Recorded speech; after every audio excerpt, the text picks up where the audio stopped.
Who is on the next edition of the Chronicles of Podcast?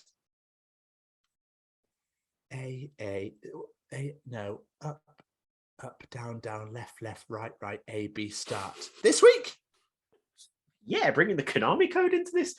Joining us this week, we are joined by not one, but two gentlemen.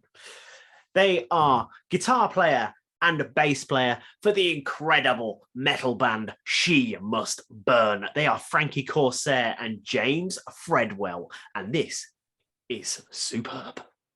This is very fun. This interview is great. There's some absolutely banging stories in this interview. And also, I never believed in the supernatural. I never believed in Ghost Jamie Westwood. But after some of those stories, I'm like, but is there? Yeah, I know what you mean. Yeah. Just wait till you hear the music video stories and you will think maybe Derek Acora wasn't talking out of his ass this entire time. Yeah, I do believe he's retired now, hasn't he? Or he was made redundant. I'm not entirely sure. I have no idea. It's just the first Ghost Hunter person name that came to my head, to be honest. No, fair. That's the only one I can think of as well. So, but yes, She Must Burn are an absolutely wonderful band hailing from the UK. If you love your Cradle of Filth, that sort of heaviness, then this band is 100% for you. And also just want to a big shout out to Jasmine from the Noise Cartel for arranging this interview. Thank you so much again for another absolute belter. Absolutely. Their new album, Umbra Mortis, is out now. They've got a few singles out there as well. Of Blood and Bone is a particular standout to me. As Tom said, Cradle, that is the best way. After this interview, I thought that is the best way I could describe this band. Early Cradle of Filth, if they actually had a really good production quality. Yeah. That's the best way I could think to describe them. But they look at each other and they say, do you know what? We will never give up. We will never surrender. We will never, ever give up because we are goddamn amazing. And they tell stories like this. I'm going to go and study psychology. Wanted to be a psychotherapist.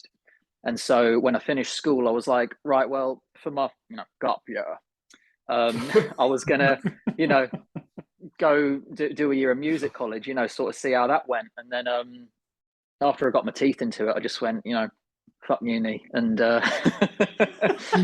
carried on with it. And I'm glad I did. You wouldn't want to come into a room with a load of problems and see me sat there, would you? So, and then Frankie's left all alone in the catacombs of Lincolnshire.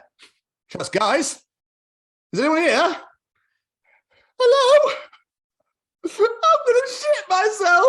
And then tells the stories like this. And it was a strange one because we auditioned people like actually all over the world, and some of them were incredibly talented, but it's hard to explain. Like, they would email us and they'd be like, yeah, okay, I'll join the band, but these are the songs we're going to write from now on, and this is what's going to happen, and I'm not going to do this, and I'm not going to sing about that topic or that topic. And it was just kind of like really overwhelming. We're like, whoa, like, let's just see if we actually like get along, or why don't we have a call? Why don't we, you know what I mean? Like, why don't we have a Skype? But it was like, they were like lists of demands. And they look at the lead singer and she's saying, will you get that drum cymbal off my arm? And then say other things like this. If there was I'm not a person that believes in like ghosts and spirits and stuff, but if anywhere was going to have ghosts, spirits and demons, it was going to be that place.